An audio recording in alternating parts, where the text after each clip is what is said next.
ॐ सदाशिवसमारम्भां शङ्कराचार्यमध्यमाम् अस्मदाचार्यपर्यन्तां वन्दे गुरुपरम्पराम्।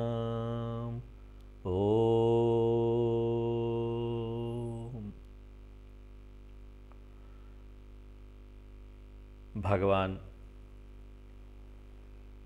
अब हमको दूसरे चरण में लेकर जा रहे हैं। गीता में धीरे धीरे कर दूसरे अध्याय से लेकर आगे बढ़ते हुए भगवान हमको सीढ़ी से ऊपर चढ़ा रहे हैं। धीरे धीरे करके हमको मध्यस्थ चरण में आना चाहिए। पहला जो चरण है, हम भगवान को देखते हैं कि देखो भगवान यहाँ एक रूप है। हमारे मंदिर में भगवान जी हैं और परिपक्व करते हुए भगवान हमको धीरे धीरे लेकर आते हैं। 7वें अध्याय में भी थोड़ा बताया था, थोड़ा सा इंट्रोड्यूस कर दिया था ताकि हमारे मन में एक बीज डल जाए कि आगे हमको भगवान का विश्व रूप का दर्शन होने वाला है। तो 10वें अध्याय में विभूति योग, विभूति देखेंगे। यहां पर हम पूरा संसार को ईश्वर के रूप में देखेंगे। आंखें खोलो तो यहां पर हमको भगवान दिख जाए, ऐसा होना चाहिए। और जब यहां पर हर चीज में हम ईश्वर देखते हैं तो हमको इसका ना व्यवहारिक लाभ भी प्राप्त होता है।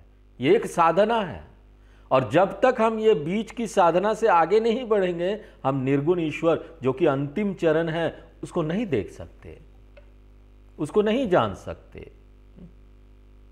इसलिए बहुत जरूरी है कि जिसको भी साधना में आगे बढ़ना है उसको पूरी साधना करते हुए, बड़े जागरूक रहते हुए, हर चीज में कण कण में है ईश्वर, ये देखना पड़ेगा।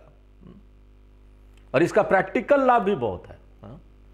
हमारे मन से ना यहां पर जलन चला जाएगा, हम तुलना नहीं करेंगे, क्योंकि हमको पता चल जाएगा यहां जो भी महानता विभूति, विभूति यानी सिर्फ बाहर का विभूति नहीं, बाहर आप बड़े सुंदर पहाड़, नदियां, पेड़ पौधे ये सब देखे और बोले वाह देखो भगवान की महिमा, सब ये सब भगवान ही तो हैं।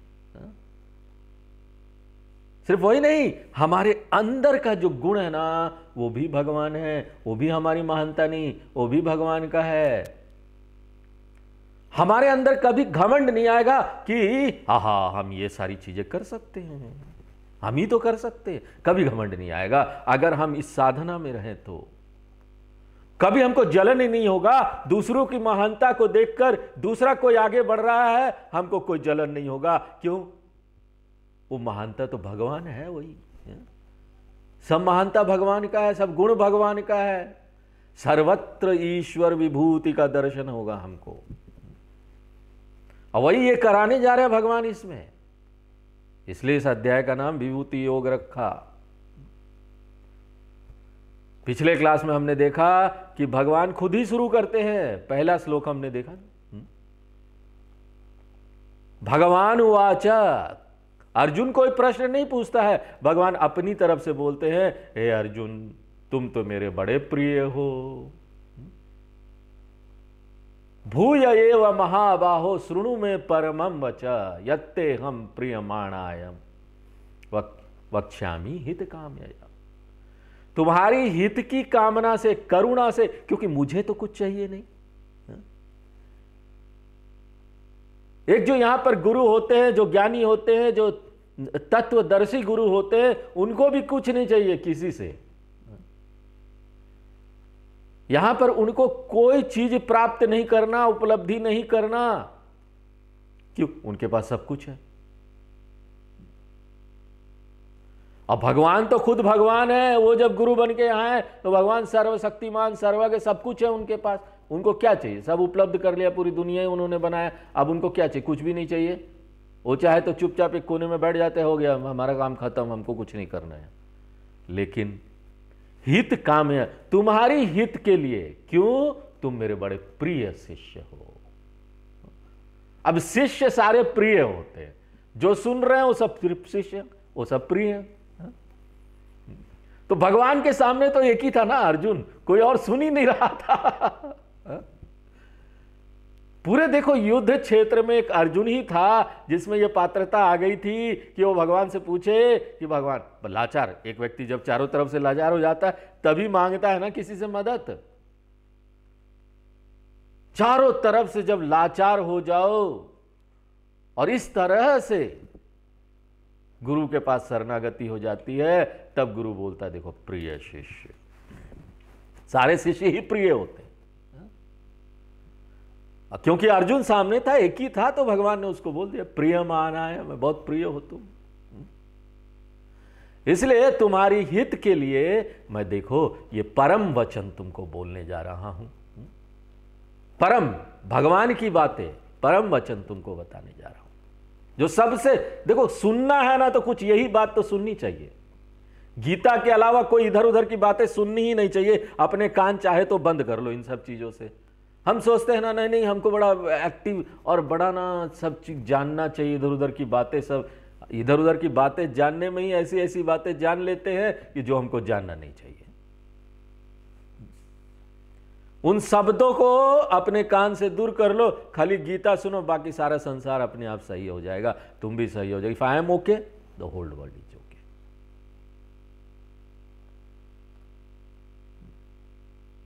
तो आइए अब हम लोग इसी पृष्ठभूमि को ध्यान में रखते हुए कि भगवान हमारे साथ क्या करने जा रहे हैं, क्या हमको बताने जा रहे हैं, कौन से चरण में हैं, हम दूसरा नंबर श्लोक 10वें अध्याय का पढ़ते हैं। नामे विदुसुरगणाः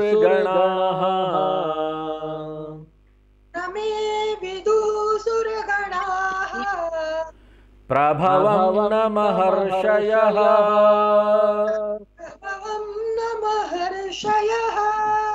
अहमादिर्हि देवानां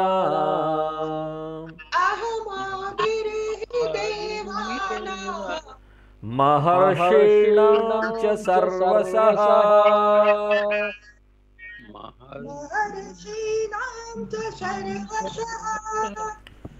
तो ये सारे श्लोक जो है ना वो परिचय वाले श्लोक है।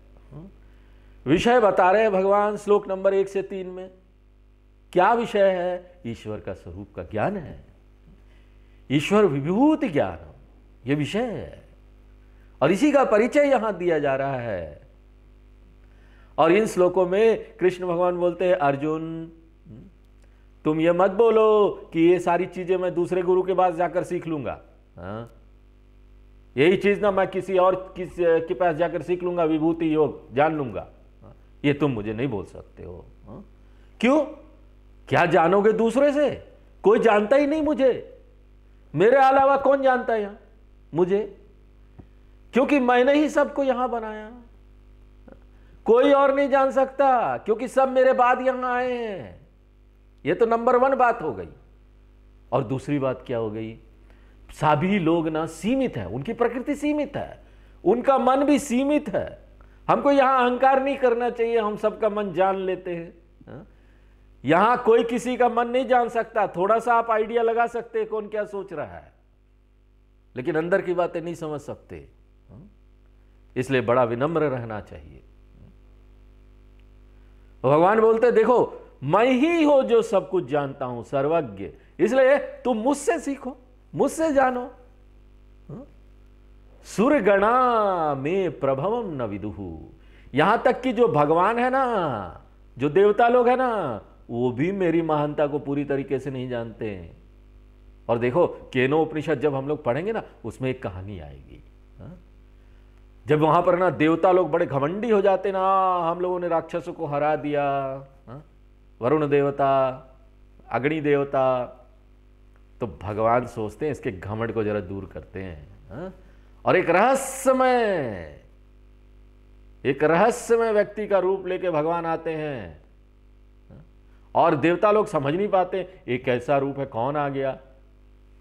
अग्नि का घमंड चूर चूर हो जाता, अग्नि देवता का, वायु देवता का घमंड चूर चूर हो जाता है, इंद्र देवता का भी बड़ा बेइज्जती होता है, कुछ नहीं कर पाते वो।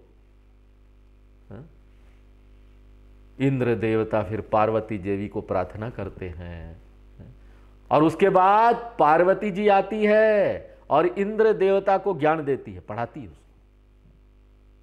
तो केनो उपनिषद के कहानी के माध्यम से बताया जाता है कि देवता लोग भी ना भगवान की प्रकृति को पूरी तरीके से नहीं जानते, इसलिए सुरगणा, हाँ सुरगणा माने देवता, नाविदु माने नहीं जानते, मुझे नहीं जानते, प्रभवम यानी मेरी महानता को, मेरी शक्ति को, मेरे उदय को वो नहीं जान सकते,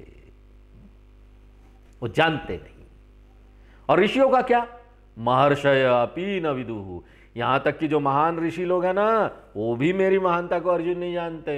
और कारण क्या है, वो खुद ही कारण बताते, भगवान खुद ही कारण बताते, क्योंकि अहम एव अदिहि, क्योंकि मैं ही उनका कारण हूं, मैंने ही उनको बनाया, वो मेरे बहुत बाद में आए ऋषि लोग भी, इसलिए उनका भी बुद्धि क्या सीमित है, क्योंकि मेरे बाद के बाद का चीज तो नहीं जानते ना, मेरे बाद तो कुछ नहीं था, मैं ही सबसे पहले हूं, लेकिन मेरे तक जो बीच में गैप है वो तो नहीं जानते हो। उनके पास जो उपकरण है जानने का वो बड़ा सीमित है अर्जुन, इसलिए अहम आदि ही, यानी मैं ही यहां कारण हूं, देवानाम, इन देवताओं का, ब्रह्मा जी भी का कारण मैं ही हूं। पुराणों में, पुराण आप पढ़ेंगे तो उसमें आता है कि ब्रह्मा जी भगवान की नाभि से प्रकट हुए हैं और वो सब जगह उनको अंधेरा दिखाई दे रहा है, कोई दूसरी चीज है ही नहीं, वो दूसरा चीज कुछ जानते ही नहीं, अपनी प्रकृति को भी नहीं जानते। कल्पना कीजिए कि आपको ऐसी कोई परिस्थिति मिल गई, अचानक आप कहीं पहुंच गए, चारों तरफ अंधेरा है, कुछ भी नहीं है, और ब्रह्मा जी डर गए। विभेद तस्मात् एकाकी विभेद सह अपि विभेद, ब्रह्मा जी डर गए, तो फिर उन्होंने तप किया और तप के कारण उनको ज्ञान प्राप्त हुआ विष्णु भगवान से, जो ओरिजिनल क्रिएटर है। हा? मूल सृष्टिकर्ता कौन है, विष्णु भगवान। यो ब्रह्मांडं विदधाति पूर्वं यो वै वेदांश्च प्रहिनोति तस्मै। ब्रह्मा जी ने शक्ति कहां से ली, विष्णु भगवान से, ज्ञान विष्णु भगवान से मिला। ब्रह्मा जी तो शुरू में अज्ञानी थे, विष्णु भगवान ने सब ज्ञान उनको दिया, इसलिए वो बोल रहे हैं कि देखो मेरी महानता को कोई और नहीं बता सकता, क्योंकि वो खुद ही नहीं जानते, तो मैं ही कारण हूं, ब्रह्मा जी का भी कारण हूं, महर्षि नाम, और मैं इन ऋषियों के पीछे का भी कारण हूं। सर्वसह, पूरी तरीके से, सर्वसह, थोड़ा मोड़ा नहीं। क्यों, मैं सिर्फ ये नहीं हूं कि मैंने कहीं से कोई मसाला लिया, इनको बना दिया और मैं नहीं जानता हूं बन गया है, नहीं, मैं ही खुद ये सब बन गया हूं। जब मैं ही खुद यहां पर सब कुछ हूं तो मैं सब कुछ जानता हूं ना, मैं ही तो इन लोगों के रूप में यहां अभिव्यक्त हो गया हूं, सभी लोगों के रूप में। यहां देखो, अगर सब में आप ईश्वर देखोगे ना कि किस तरह से भगवान यहां अभिव्यक्त हो गए सबके रूप में, तो ना यहां पर हम आध्यात्मिक साधना में बहुत जल्दी आगे बढ़ जाएंगे, निर्गुण ईश्वर हमको समझ में आ जाएगा। ये तो करना ही पड़ेगा, आपको दूसरों को अपना देखना ही पड़ेगा। नहीं देखेंगे तो ये वाली साधना नहीं करेंगे तो आगे नहीं आपको लाभ प्राप्त होगा। कोई भी हो, हमारे अगल बगल सब अपने हैं, हमारे घर में काम करने वाले लोग आते हैं, हमारे घर में हमारे अपने भाई बंधु संगी संबंधी, पूरा जहां अपना है।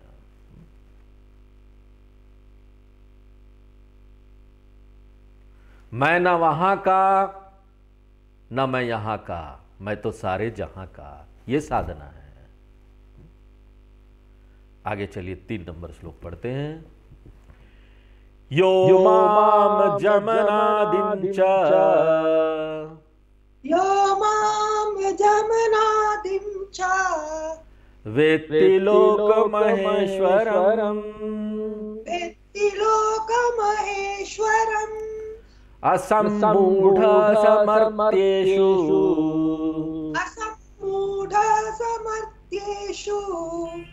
सर्वपापै प्रमुच्यते।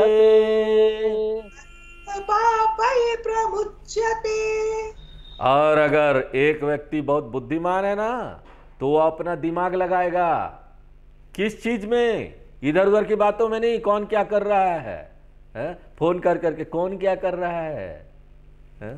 सारी जानकारी दुनिया भर की सबसे बात करके लेनी नहीं। वो किस में मन लगाएगा? अपना मन लगाएगा ये जानने में कि जगत कारण ईश्वर है। ये बहुत ना नीचे वाला मन होता है, बहुत छोटा मन होता है, बहुत संकुचित मन होता है, जो ना थोड़ी सारी चीजें बातें जानकर संतुष्ट हो जाएगा। हम तो सब जान लिए, बस और नहीं जानना। क्या खाना पीना बनाना जान गए, पैसा कमाना जान लिए, बस हो गया, बस हो गया। इससे आगे बढ़ते ही नहीं।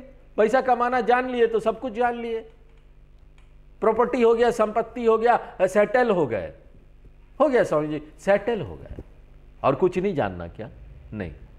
ऐसा मन बड़ा संकुचित मन होता है। इसलिए देखिए आज की शिक्षा प्रणाली क्या है। आज जो शिक्षा दिया जाता है बच्चों को किस पर आधारित है? कुछ सालों पहले चार्टर्ड अकाउंटेंसी बहुत अच्छा माना जाता था, सब लोग सीए कर रहे हैं, जिसको देखो सीए कर रहा है। फिर उसके बाद आया कि सब लोग ना सॉफ्टवेयर इंजीनियर बनेंगे, कंप्यूटर। वो ये सारी चीजें किस लिए कर रहे हैं? जानने के लिए नहीं। वो कुछ जानना नहीं चाहते, वो नहीं कुछ जानना चाहते जिससे ना अपने अंदर सुधार किया जा सके। ज्ञान ऐसा होना चाहिए जिसको प्राप्त करके हम अपने अंदर सुधार कर सके। हम तो यहां डिग्री लेना चाहते हैं ताकि हमको नौकरी मिल जाए, और ऐसी नौकरी मिले जहां काम कम करना हो और पैसे ज्यादा मिले। सब लोग ऐसी नौकरी चाहते हैं ना, आराम हो। लोग मिलते हैं हमको, हम लोग इधर उधर जाते हैं, दुकानों में लड़के काम कर रहे हैं, डिपार्टमेंटल स्टोर में, वो देखते हैं सफ़ेद कपड़े हैं, और फिर पूछेंगे आप क्या करते हैं? अच्छा ऐसा करते हैं, अच्छा यहाँ पर से हम जाना चाहते हैं, आप कहीं हो तो हमको नौकरी लगा दीजिए। लड़के मिलते हैं, बहुत आपकी सेवा कर देंगे, सामान वामान डिपार्टमेंटल स्टोर से निकाल देंगे, और उसके बारे में बोलेंगे कि हमको आप ले चलिए। नहीं हमारा तो आश्रम है, हम कहाँ ले जाएंगे आपको? नहीं आश्रम में ही हम कुछ भी काम कर लेंगे, कम से कम शांति तो होगा। अब बताइए 18 साल का लड़का, 18-19 साल का, वो बोल रहा है यहाँ बहुत काम कराते हैं, 8-9 बजे से पहले छूटते नहीं हम लोग, 10 बजे से पहले कोई चीज के लिए समय ही नहीं मिलता। तो लोगों को क्या है कि ज्यादा पैसा चाहिए, काम होना चाहिए। 19 साल में अगर कोई मेहनत नहीं करना चाहता तो सोचिए कैसा होगा। नौकरी की कमी नहीं है यहां पर किसी चीज की कमी नहीं है, अगर आप मेहनत करने के लिए तैयार है। लोग हमको बोलते हैं स्वामी जी क्या आप गीता पढ़ाते हैं? लोगों को बोलो ना कि नौकरी कैसे मिलेगा, नौकरी दिलवाने का प्रयत्न कीजिए ना, थोड़ा समाज सेवा कीजिए ना।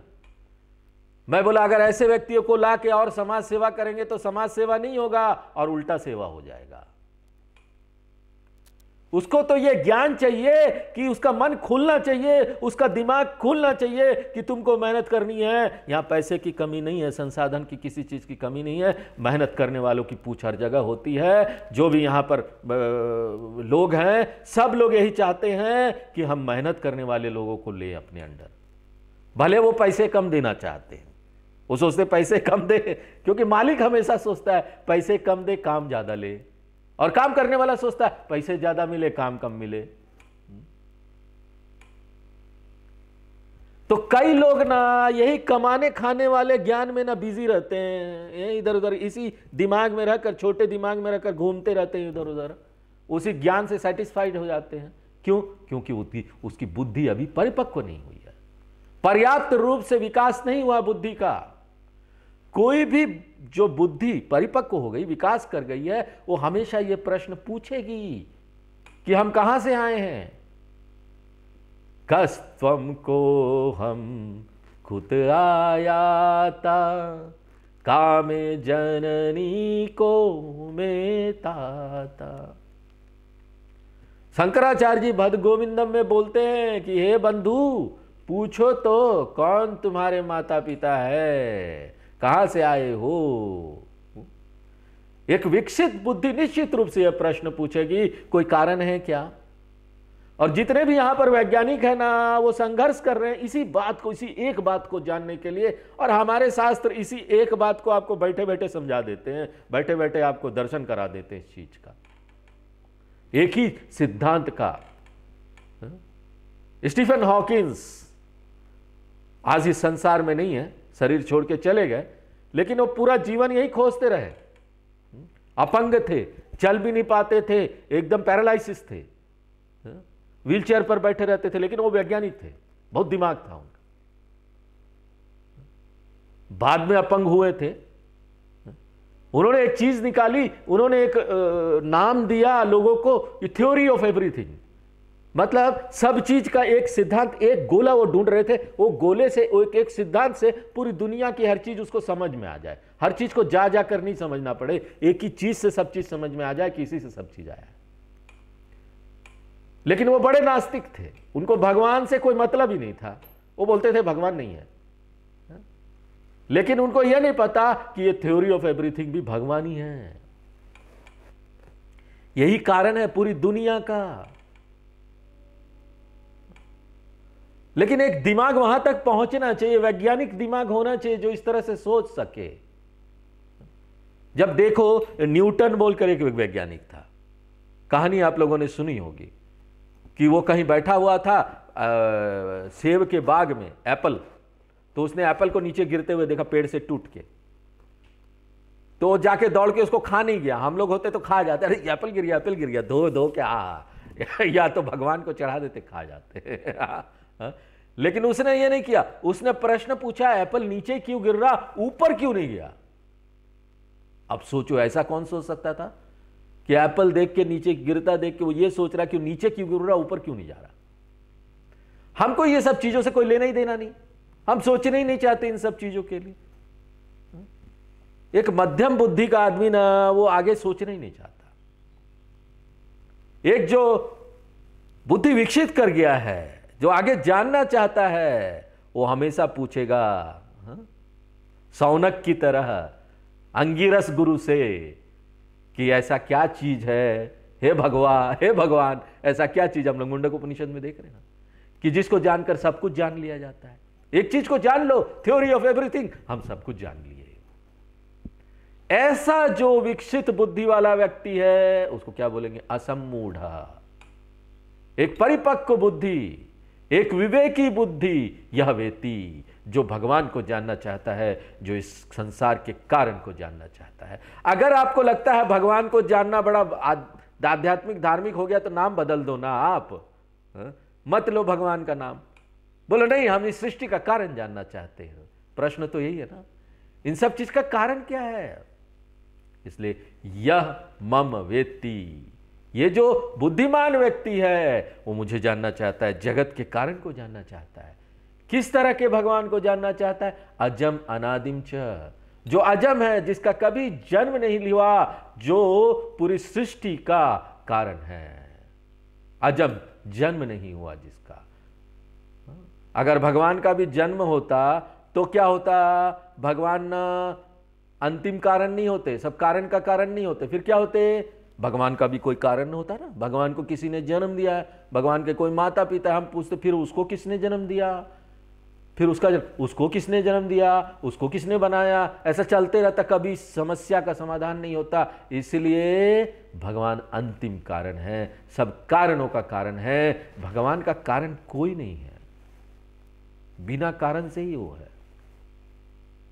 इसलिए कृष्ण भगवान बोलते हैं, मैं वो भगवान हूं जिसका कभी शुरुआत नहीं हुआ, अनादिम च अनादिम, मैं कारण हूं।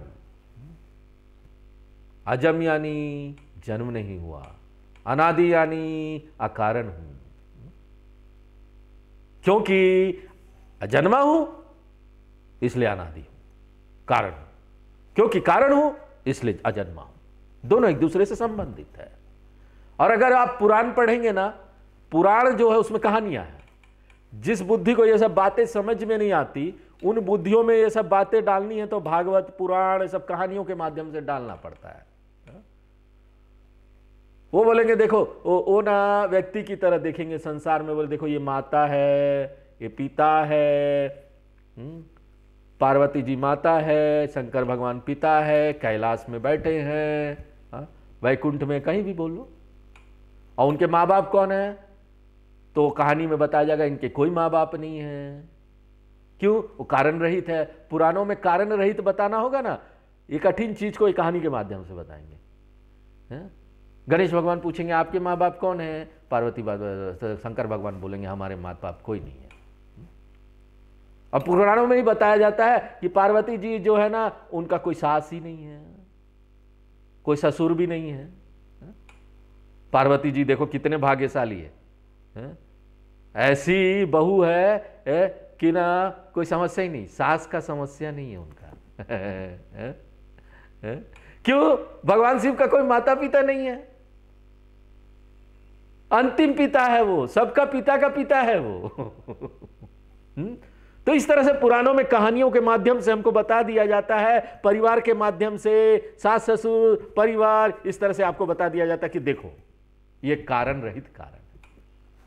लेकिन अगर आपका बुद्धि वैज्ञानिक है ना, तो आप ये प्रश्न पूछेंगे कि ये क्या है भगवान, कारण रहित कारण। इसलिए क्या है वो, लोक महेश्वरम, मैं वो भगवान हूं जो लोकों का महेश, लोगों सब पूरे संसार को बनाने वाला, पूरे संसार का नियंत्रण करता। सिर्फ सृष्टि का ही कारण नहीं, मैं स्थिति कारण भी हूं, सृष्टि स्थिति लय कारण ईश्वर हूं। तो ये जो विवेकी बुद्धि वाला व्यक्ति है, जिसके अंदर विवेक बुद्धि है, वो ये जान लेता है, वेत्ति समर्तिषु असम्मूढ़ा। वो जितने भी मनुष्य लोग हैं उनमें से ये वो बहुत बुद्धि वाला व्यक्ति है। उसने अपने पूरे जीवन को किस में लगा दिया, इसी बात को जानने में लगा दिया। और यही चीज तो जानना चाहिए, इसलिए तो हम आए हैं इस संसार में। और ऐसा जो महान व्यक्ति है उसको क्या लाभ प्राप्त होता है, सर्व पापैः प्रमुच्यते, वो सभी पापों से फ्री हो जाता है, छूट जाता है, इस संसार से वो मुक्त हो जाता है। और जब हम बोलते हैं ना कि वो मुक्त हो जाता है, तो आपको बड़ा सावधान रहना चाहिए। यहां पर हम ना मध्यम चरण की बात कर रहे हैं, अभी मध्यम चरण में है। ये मध्यम चरण का ईश्वर जो है ना, विभूति और यहां पर ये ईश्वर को देखकर ना हमको ज्ञान नहीं होगा। ये अगर हम मध्यम चरण में अपनी साधना रखेंगे, सब में ईश्वर को देखेंगे, विश्वरूप ईश्वर को देखेंगे, तब जाकर हम तीसरे लेवल में आएंगे। तीसरे लेवल में आकर ज्ञान प्राप्त करेंगे, उपनिषदों का ज्ञान, और फिर जाकर हम मुक्त होंगे। ये हमको यहाँ जोड़ना पड़ेगा। तीसरा स्तर भी है, ये दूसरा स्तर है, दूसरे स्तर की बात हो रही है। हमको मुक्ति प्राप्त करने के लिए तीसरा स्तर में जाना पड़ेगा, ये हमको यहाँ जोड़ना पड़ेगा और ध्यान भी रखना पड़ेगा। आइए अब हम चौथा और 5वां नंबर श्लोक पढ़ते हैं। बुद्धिर्ज्ञानमसम्मोहः बुद्धिर्ज्ञानमसम्मोहः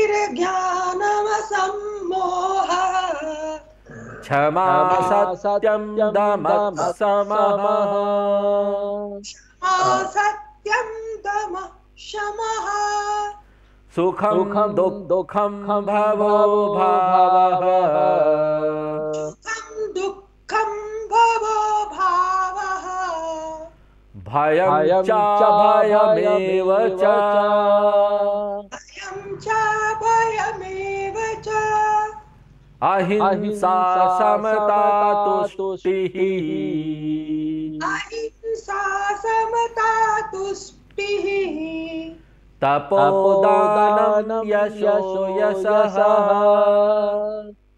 दानं यशो यशः भवन्ति भावभूतानां भवन्ति भावभूतानां मत्त एव पृथक् विधाः मत्त एव पृथक् विधाः। तो तीसरे श्लोक के साथ ही जो परिचय वाला श्लोक था, जो परिचय वाला भाग था, उसका समाप्त हो गया। और परिचय वाले में भाग में कृष्ण भगवान बताएं कि ये जो विषय है यहाँ का वो ईश्वर स्वरूप का ज्ञान है, ईश्वर का विभूति है, भगवान की महानता।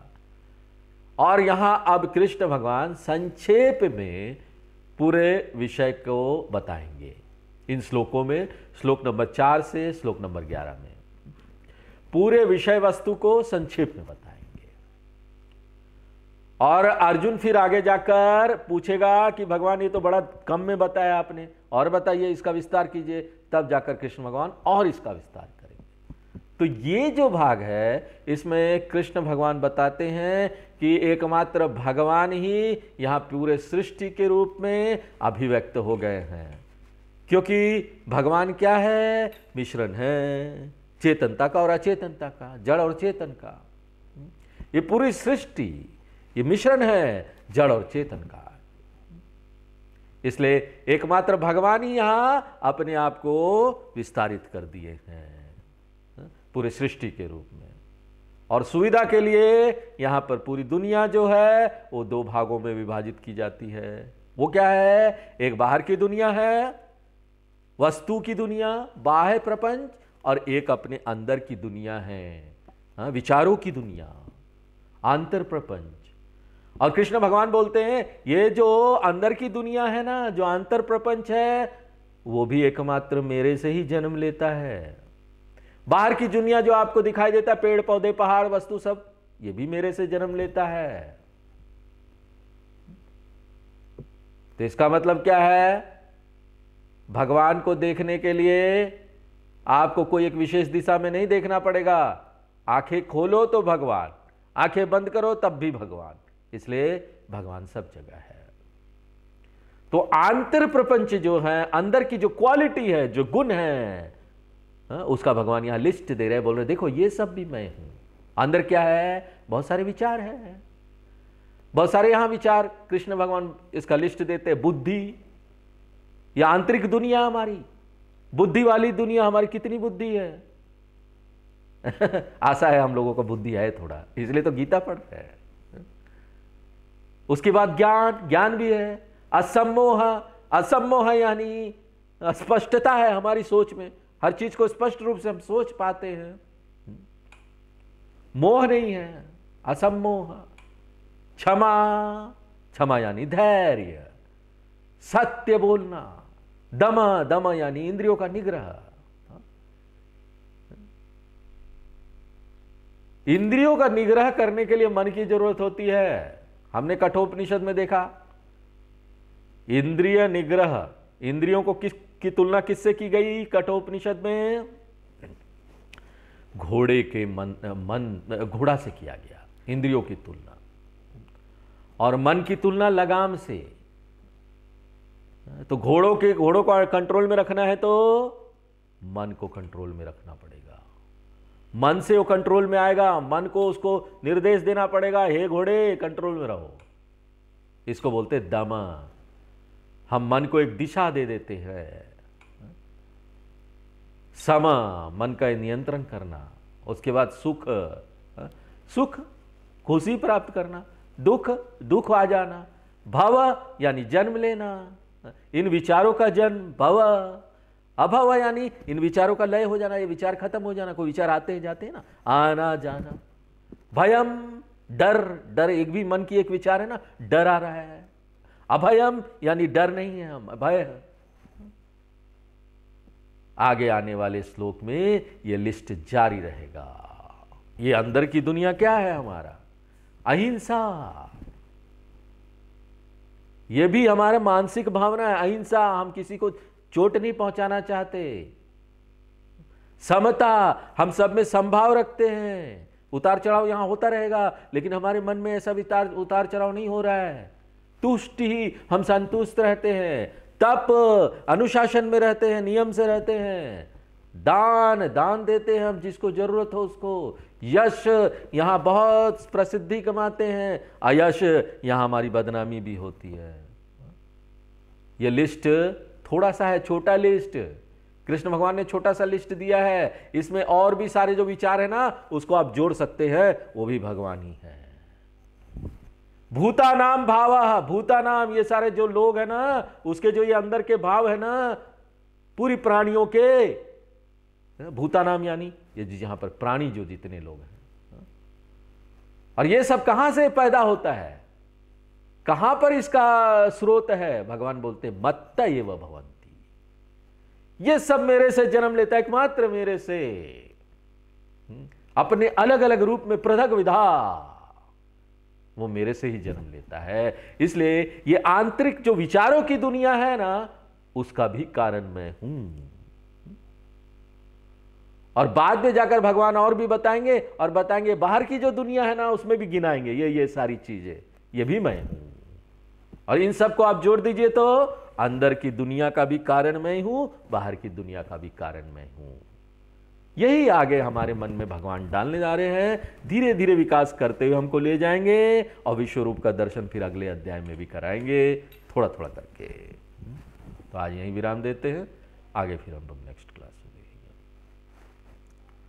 पूर्णमदः पूर्णमिदं पूर्णात् पूर्णमुदच्यते पूर्णस्य पूर्णमादाय पूर्णमेवावशिष्यते। ओम शांति शांति शांति।